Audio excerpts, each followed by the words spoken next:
Good evening, Christian Life. Thank you for joining us again here on this Wednesday evening. Wherever you're watching this video, whether it's Facebook, YouTube, Instagram, thank you for taking a few minutes just to kind of connect with us here at Christian Life and to get encouraged by this word. I have a message for you tonight. It's found in the Gospel of John. The Gospel of John happens to be one of my favorite books of the Bible. Not my favorite book. If you know me, my favorite book is the book of Romans. However, out of all the Gospels, the John really just speaks to me. And let me kind of explain a little bit to you the reason why. Unlike the other Gospels, the Gospel of John was written to the entire world, basically. The other Gospels were mostly written to very specific groups of people, such as the Romans or the Jews or the Greeks.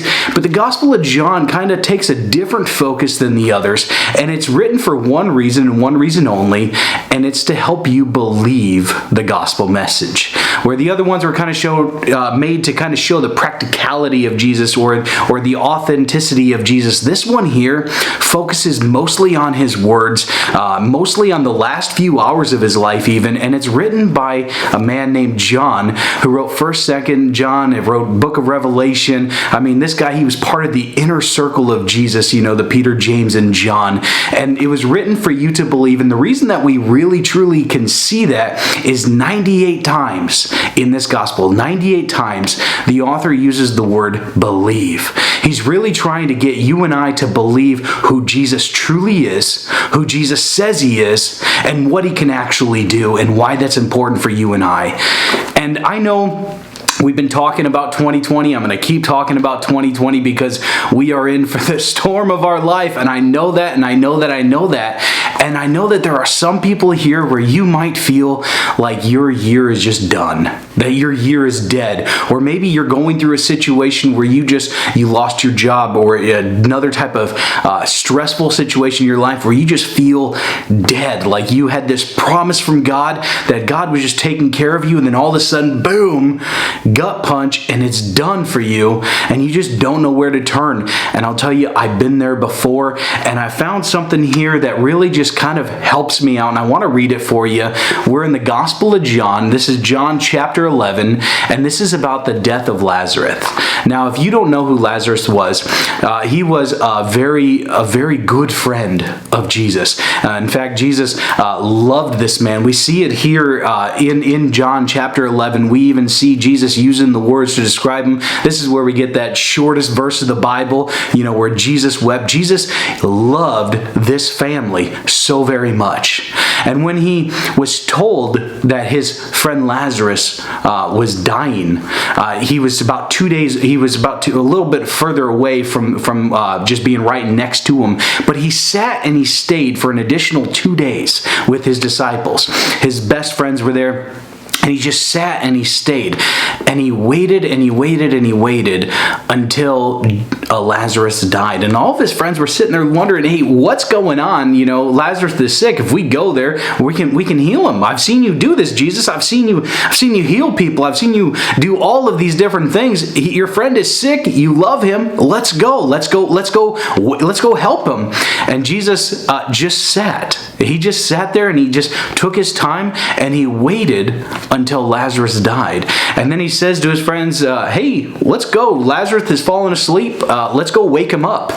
And they're like, hey, if he's sleeping, that means, you know, the fever broke. He's going to be better. Just let him rest. It'll be fine, Jesus. And Jesus can clearly tell that these guys don't have a clue what's going on. So he says very clearly, hey, Lazarus died. We're going to go there and we're going to wake him up from this. And so let's pick up right here. In verse 16, so Thomas, called the twin, said to his fellow disciples, let us also go that we may die with him. Now when Jesus came, he found out that Lazarus has already been dead in the tomb for about 4 days. Bethany was near Jerusalem, about 2 miles off, and many of the Jews had come to Martha and Mary to counsel them concerning their brother. So when Martha heard that Jesus was coming, she went and met him, but Mary remained seated in the house. Martha went to Jesus, Lord, if you had been here, my brother would not have died.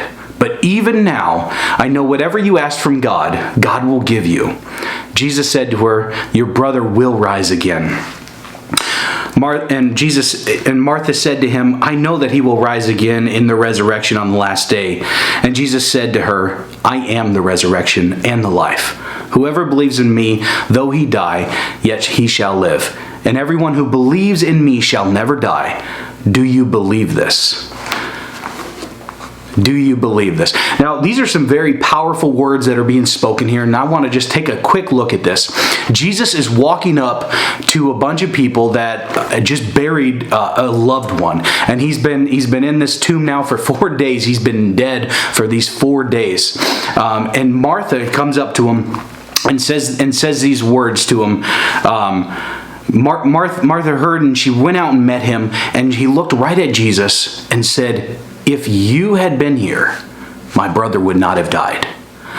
Instantly, just feel the pain that this woman is going through. She knew Jesus was capable. She knew Jesus done all these things before, and she just instantly just puts the blame and the focus in all of her hurt right there on Jesus and says, "Jesus, if you had been here, if you had cared, my brother would not have died."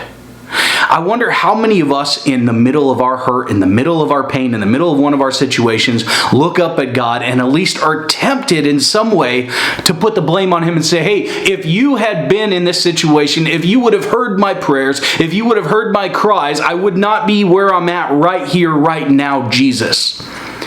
But Jesus took it. Jesus took it. He understood the pain. And look at what He says. He says, "Your brother will rise again."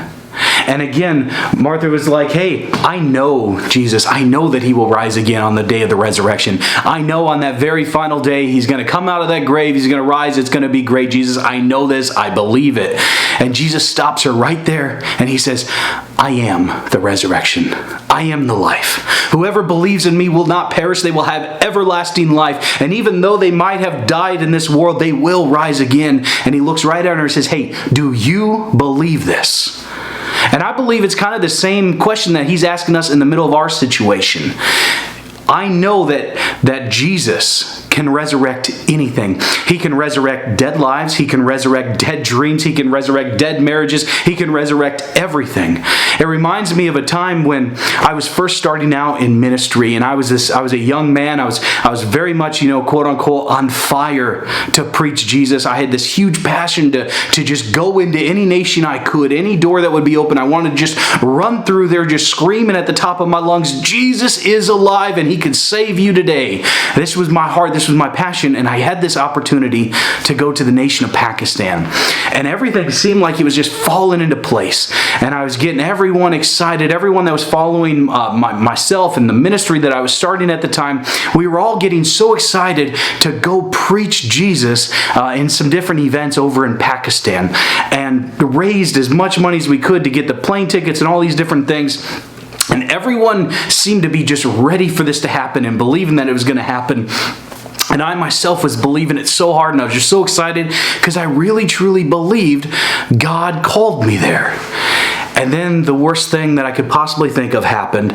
My visa got denied at the last second after I raised all of that money, after I did all of these different things, after I put my entire reputation, my entire future on the line. And then all of a sudden it was like the rug got pulled out from underneath me. And nobody around me knew that I just got denied my visa. And it was a shame that I was dealing with. I was like, "Oh no, what am I going to do now?" I just told everybody that I was going there. I just told everyone God was calling me there. And then all of a sudden, the nation of Pakistan denies my visa.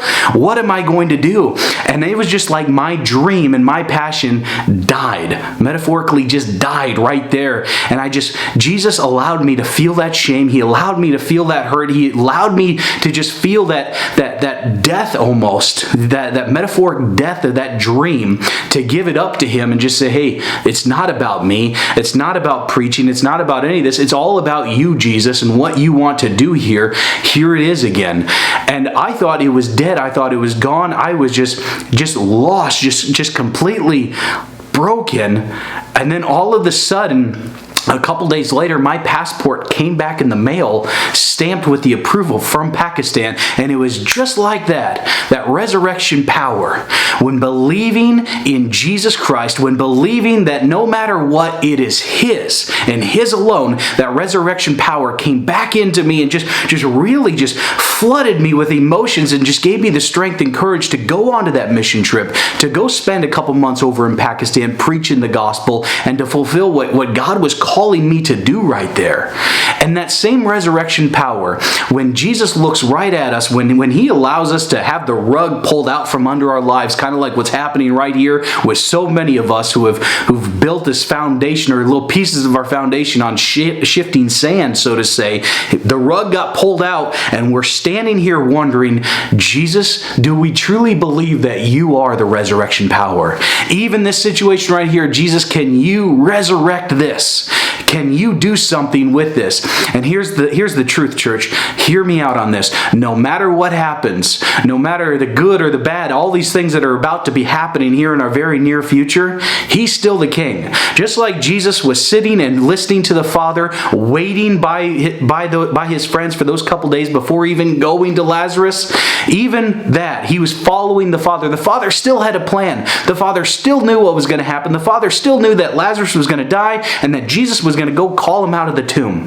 That same resurrection power is available for you and I here right now today when we sit down and we look up and we think, God, this is You. It's all You. It's always been You. I'm just in Your hands, Father. Use my life the way that You want it. And that's what I want to encourage you to do today, Christian life. No matter what's happening, no matter what situations are coming, no matter what things are coming at you, understand, number one, God is King. He's King no matter what situation. And number two, He has the solution. Just trust Him. I want to encourage you with that tonight, Christian life. I know Pastor Mike Hunsberger got another great message on his series of giving. It's going to be happening this Sunday. Well, we had children's church come back, and or kids church, and it's just a great thing. We're opening so many things up. Resurrection power is happening all around us. Grab onto it with both hands and don't let go. Have a great day, Christian life, or a great evening. I'll see you Sunday.